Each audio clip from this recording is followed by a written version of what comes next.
What, an all archive? time, for all time and all eternity. If you and I'm in this from multiple angles too. If you ever want to know how to be focused and determined in a tennis match, watch that match. If you ever want to know how to serve in tennis, watch that match. If you ever want to know how to turn defense into offense, watch that match. If What did you ever Kimbo say? wait, what? I said, what did Dick Enberg say? He said, this display of omnipotence. Omnipotence. It was like, I'm even surprised to this day that Sharapova got the games that she got. And the ones that she won, she basically had to hit Serena.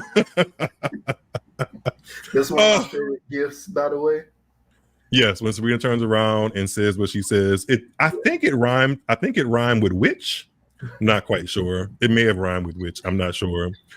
But yeah, Sharapova got thoroughly beat off the court that day. And what made that moment even sweeter, outside of the fact that Serena had proven all the naysayers wrong about her weight and determination and responsibility in the game, she wrote a letter to herself, and she read some of that letter in the episode about how much she wanted this and how much she needed this, and ultimately how much she was playing for Yetundi to come full circle. Ooh.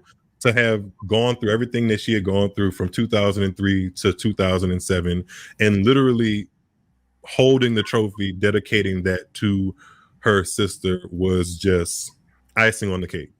And proved everybody wrong and won a major title for your sister. Iconic. What else do you say after that? What else do you say after that? And then what really puts that match and that tournament up a notch for me is that after those years where like things weren't going well, Serena could have had every right to hang up the racket. Absolutely. She was already a Hall of Famer. She had won Wimbledon twice. She had won the US Open twice. She had won the French Open and Australia. Just that alone, and been world number one. And won Olympic doubles gold medal with her sister, all of the time, all by 2003. By the end of 2003, she had accomplished all of that, right?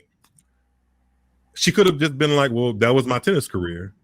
She said at the very beginning of this episode, in 10 years, her life had changed. Think about 1993 when she was just kind of coming on and getting ready to turn professional, to 2003, 10 years, her life had changed and she was known globally as Serena Williams. She could have been like, well, that was the time I invested in the sport and quit it. And like she said in the episode, little did she know that 2007 Australian Open was just the beginning of a whole nother chapter of her career. But she literally, I mean, think about what we would have been deprived of if she had let all of that stuff that happened to her and said about her stop her from playing tennis. We would have been deprived of some even more amazing moments that we got in her career. And I feel like that 2007 Australian Open just solidifies and culminates all of that together perfectly.